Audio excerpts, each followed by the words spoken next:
Bismillahirrahmanirrahim. Qala rabbi shrah li sadri wa yassir li amri wahlul 'uqdatam min lisani yafqahu qawli. Allahumma iftah 'alaina hikmataka wanshur 'alaina min khazaini rahmatika ya arhamar rahimin. Rabbi yassir wa la tu'assir, rabbi tammim bil khair. Assalamualaikum warahmatullahi wabarakatuh kepada semua sahabat-sahabat saya yang dirahmati Allah Subhanahu wa taala sekalian. Jadi hari ini saya akan membicarakan iaitu perihal kahwin muda. Okey, saya tahu ramai yang nak kahwin. Betul, kahwin muda ni. Tapi kadang-kadang kita kena tengok juga uruf dan keadaan. Bagaimana kalau kita nak kahwin muda? Saya bawa dua panel yang cukup hebat pada petang ni. Dua pelajar daripada Kolej Universiti Islam Pahang. Yang pertama sekali saya perkenalkan iaitu adik Nadwa. Berusia berapa tahun? 23 tahun. Yang kedua iaitu adik Amar. Berusia berapa tahun? 23 tahun. Kedua-duanya muda lagi. Tapi diorang ni bukan pak makwa. Cuma diorang ni kawan satu kolej. Sama-sama praktikal di Pejabat Agama Islam daerah Temeluk. So hari ni saya akan buat konten iaitu berkaitan dengan pertanyaan soalan saya kepada diorang, iaitu Q&A.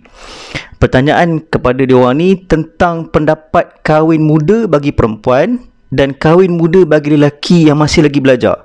Sebab ramai yang bertanya kepada saya. Jadi nak katakan saya muda tak, sebab saya dah tua. Jadi kita nak dapat pendapat daripada anak-anak muda, kalangan daripada yang muda-muda lah. Okey. Yang pertama sekali, kalau kita nak kahwin, kita tentulah kena ada ilmu pengetahuan. Kadang-kadang ramai yang berkahwin muda tapi tidak ada ilmu bab fardu ain. Fardu adalah kewajipan dan ain tu kepada semua. Jadi wajib bab fardu ain, barulah kita cerita tentang bab fiqh perkahwinan dan sebagainya. Tapi kadang ramai lagi yang tak pas bab fardu ain. Ni sibuk nak kahwin dah. Jadi hari ni saya bawa dua panel ni yang akan bagi pendapat kepada sahabat-sahabat semua, iaitu tentang perkahwinan muda di usia yang muda. Okey. Jadi saya nak minta kepada adik Nadwa ni untuk perkenalkan diri dia dan dia menjawab terus soalan daripada saya. Okey, adik Nadwa, saya nak bertanya kepada adik Nadwa. Adik Nadwa bujang lagi kan? Bujang. Ada pak dah? Belum lagi. Bila nak ada pak? Tunggu masa lah. Ke kat sebelah tu? Tak Okey, nak tanya pada adik Nadwa. Okey, apa pendapat adik Nadwa sekiranya wanita itu berkahwin muda? Apakah pendapat adik Nadwa? Okey, sila jelaskan dan ta'aruf dulu.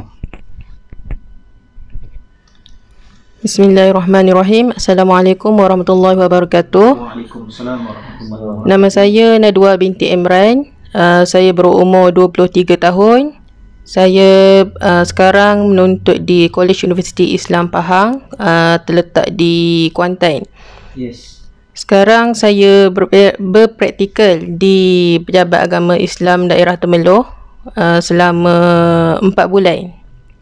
Pada pendapat saya, bagi wanita yang berkahwin di usia muda, pada pendapat saya, wanita yang berkahwin di usia muda, pada pendapat saya tidak bersetuju bagi wanita yang mendirikan rumah tangga pada usia muda, kerana jika kita tengok keadaan sekeliling kita sekarang, dengan keadaan ekonomi, kewangan, pada para remaja sekarang ni, saya tidak setuju bagi para wanita untuk berkahwin pada usia muda, kerana sepanjang saya berada di Pejabat Agama Islam ni, terlalu banyak kes cerai. Yes. Kerana antara sebabnya kurangnya ilmu fardu ain, kurangnya ilmu fiqh munakahat, mereka kurang kefahaman tentang ilmu-ilmu agama, dan para suami dan para isteri juga tidak memahami tanggungjawab mereka masing-masing. Selain itu, kalau kita tengok statistik penceraian di Malaysia,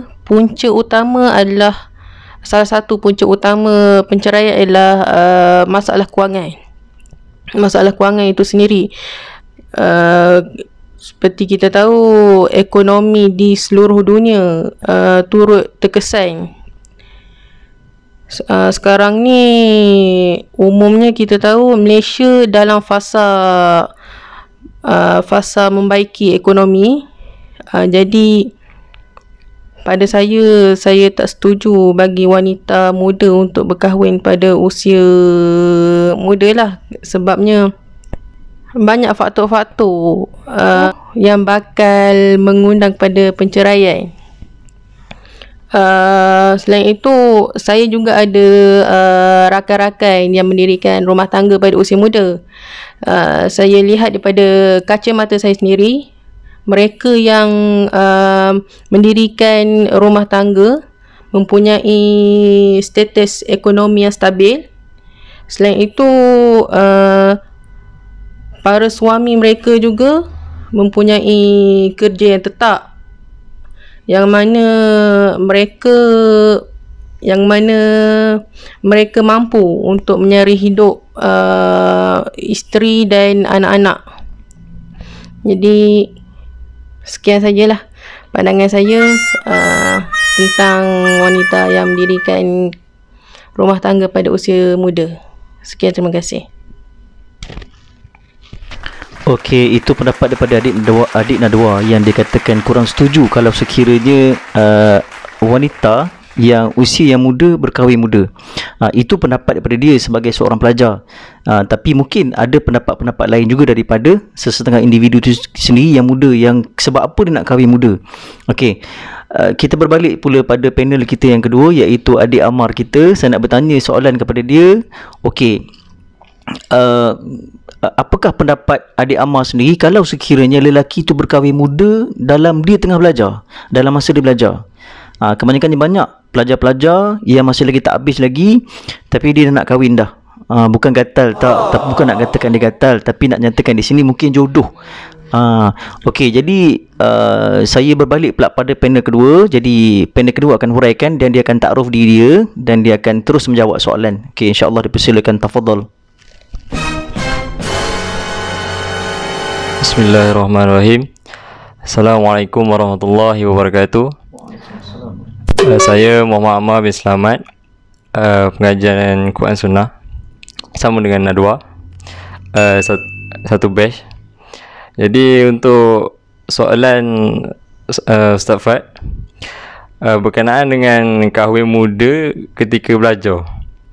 Jadi kita boleh nampak yang isu ini merupakan isu hot lah orang panggil, isu panas sekarang. Sebab kalau kita tengok puasa, ramai betul orang muda yang nak nikah sambil belajar ni. Jadi memang kita boleh lihat.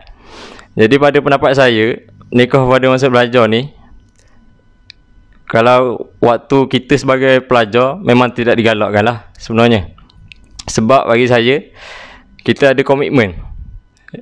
Komitmen sebagai pelajar itu sendiri. Kita dah ada tanggungjawab sebagai pelajar. Kalau kita bersedia nak tanggung satu lagi tanggungjawab, yang kita cakap perkahwinan ni bukan satu tanggungjawab yang remeh lah kita kebah. Bukan satu tanggungjawab yang sedeh-sedeh. Dia merupakan satu tanggungjawab yang sangat besar. Dan bila kita tengok balik, perkahwinan ni, Nabi pun sebut, kita kena kahwin, kita boleh kahwin seandainya kita mampu. Kalau kita tak mampu, berpuasa. Jadi sebab apa Nabi sebut bermampu? Sebab itu tandanya perkahwinan ni bukan perkara yang main. Jadi kalau kita nampak, kita pandang remeh perkahwinan ni, maka itu yang berlaku banyak kes perceraian itu. Jadi dekat sini saya tegaskan balik pendapat saya, yang memang saya tak bersokong untuk kahwin pada awal, pada semasa belajar. Sebab dia menyebabkan kepada, yang pertama sekali, kemampuan dari segi nafkah. Nafkah dari segi apa? Nafkah dari segi kewangan. Sebab apa kita sebut pasal kewangan? Macam saudara Nadwa sebut sendiri tadi, kewangan merupakan faktor utama berlakunya perceraian. Kita boleh sebut, orang boleh khabar, duit bukan segala-galanya, tapi segala-galanya memerlukan duit. Jadi kalau tak ada duit juga, jangan juga rumah tangga kita. Jadi itu antara satu sebab faktor, antara kemampuan, mampu tak kita dalam segi nafkah, dari segi kewangan. Kalau kita tak mampu, kita fikir banyak kali. Takkan kita nak pakai duit mak ayah saja kahwin, malu ke? Jadi faktor yang kedua dari segi layanan. Untuk makluman tuan-tuan, kita sekarang ni di era zaman belajar dari segi internet, belajar dari segi online, memerlukan banyak masa dengan online. Jadi kalau kita lihat pada pelajar-pelajar sekarang, kalau kita minta pendapat dia orang, macam mana belajar online, dia orang akan kata payah, banyak assignment, banyak tugasan, masa tak tentu, kelas kadang ada, kadang tak ada, tak tentu juga kelas. Jadi bila kita tengok, kita fikir kita sebagai seorang lelaki, wanita ni kalau dia kahwin ni kita, dia nak kita layan dia. Jadi mampukah kita dengan assignment yang bertimbul, dengan kerja yang banyak, kita nak layan dia? Mampu tak kita? Kita kena fikir tu. Sebab itu kita boleh kita kategorikan sebagai layanan untuk isteri, sebagai tanggungjawab kita untuk isteri, melayan isteri. Dalam masa yang sama juga, kita boleh tengok kepada faktor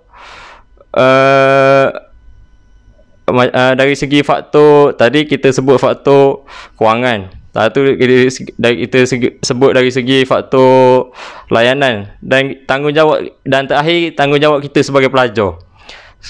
Kalau kita boleh tengok, kebanyakan pelajar yang bercinta dan berkahwin, kebanyakan dia akan merundung sedikit prestasi pembelajaran mereka.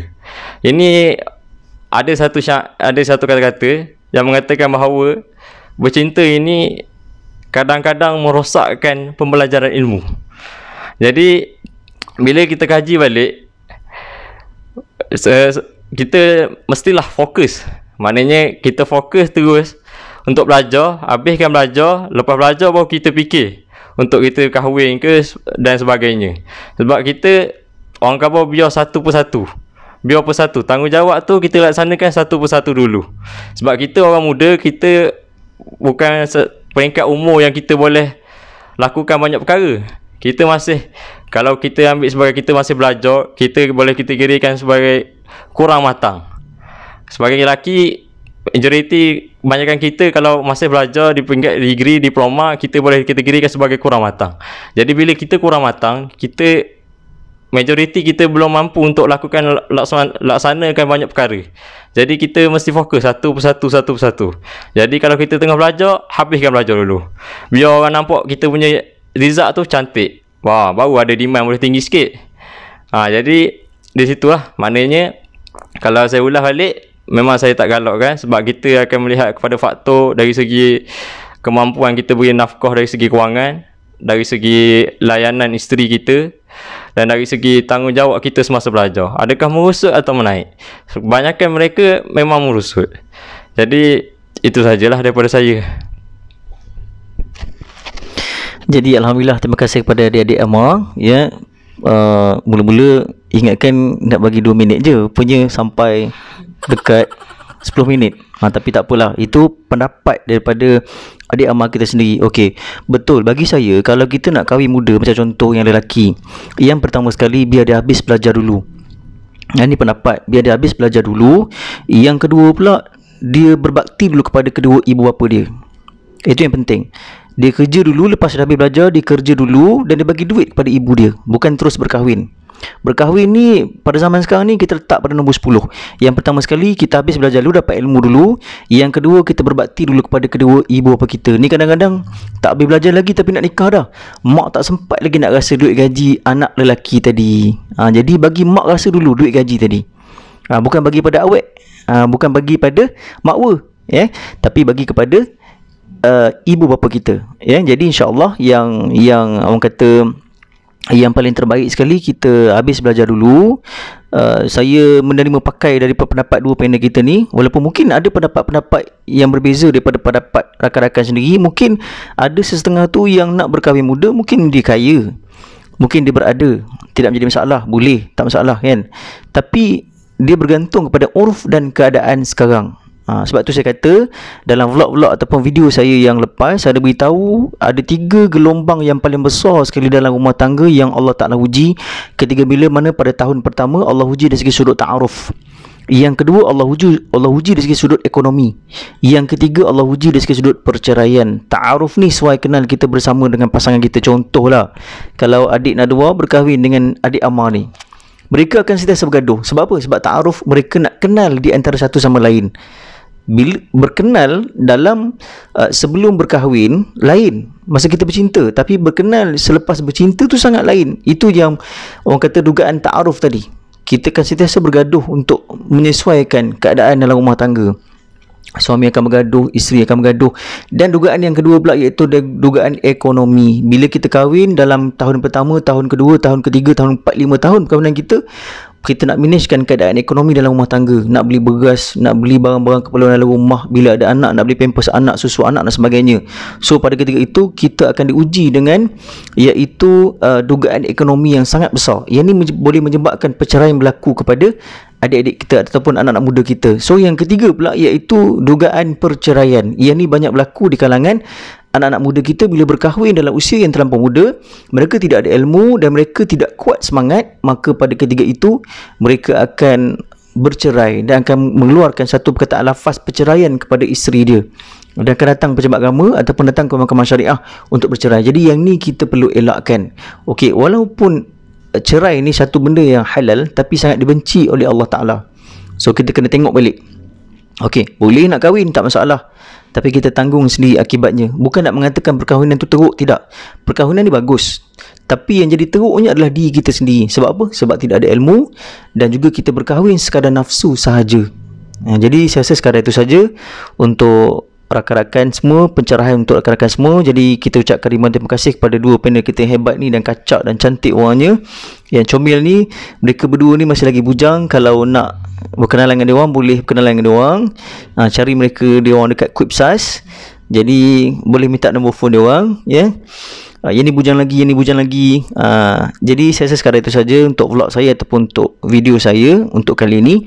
Jadi insyaAllah kita bertemu lagi pada lain masa. Saya mohon kemaafan sekiranya ada terkasar bahasa terlajak bicara. Dan Assalamualaikum warahmatullahi wabarakatuh. Jumpa lagi.